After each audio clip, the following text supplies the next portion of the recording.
The title to my special order tonight is Current Conditions or Just a Bad Dream. Could it all be a bad dream or a nightmare?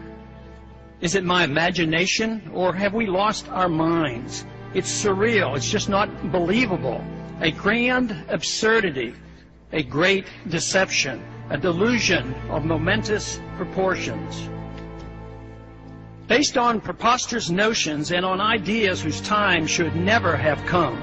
Simplicity, grossly distorted and complicated. Insanity, passed off as logic. Grandiose schemes built on falsehoods with the morality of Ponzi and Madoff.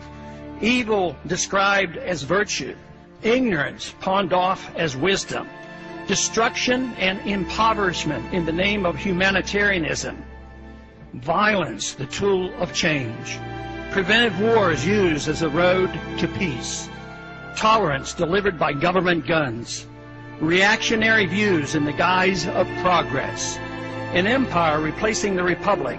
Slavery sold as liberty. Excellence and virtue traded for mediocrity. Socialism to save capitalism. A government out of control. Unrestrained by the Constitution, the rule of law or morality. Bickering over petty politics as we into chaos. The philosophy that destroys us is not even defined.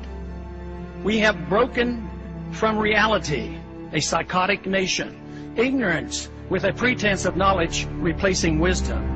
Money does not grow on trees, nor does prosperity come from a government printing press or escalating deficits.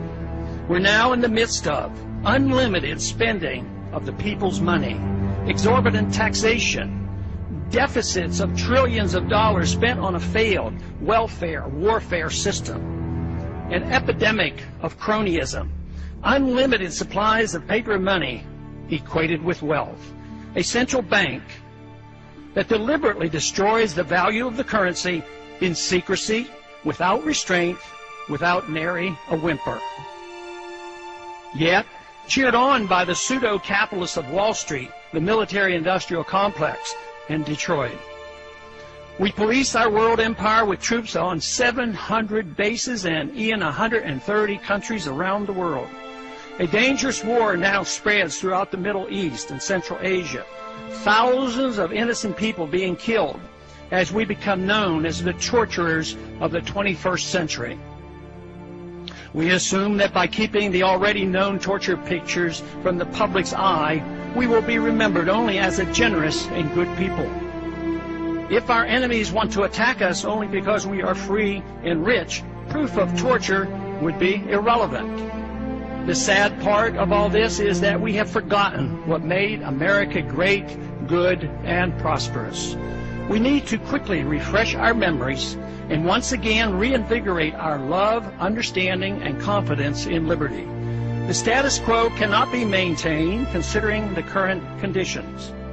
Violence and lost liberty will result without some revolutionary thinking. We must escape from the madness of crowds now gathering. The good news is the reversal is achievable through peaceful and intellectual means, and fortunately, the number of those who care are growing exponentially. Of course, it could all be a bad dream, a nightmare, and that I'm seriously mistaken, overreacting, and that my worries are unfounded. I hope so, but just in case, we ought to prepare ourselves for revolutionary changes in the not-too-distant future.